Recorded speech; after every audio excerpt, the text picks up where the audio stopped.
কথা বলা সহজ মনে হলেও তা আসলে খুব সহজ নয়। ব্যস্ত জীবনে আমরা এতটাই ডুবে যাই যে প্রিয় মানুষদের সঙ্গে কথোপকথন হারিয়ে যায়। কথার অভাবে দূরত্ব বাড়ে, অভিমান জমে, সম্পর্ক নীরব হয়ে পড়ে, বন্ধুত্ব ফিকে হয়ে যায়। আর বাবা মা, তাদের সঙ্গে সম্পর্কটা কেবল ফর্মালিটিতে আটকে যায়।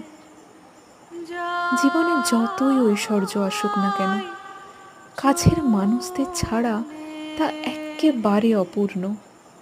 তাই কথা বলুন।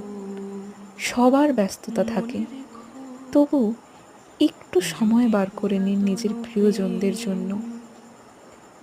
কথোপকথনের মাধ্যমে ভাগ করে নিন নিজের জীবনের সেই সুন্দর মুহূর্তগুলো।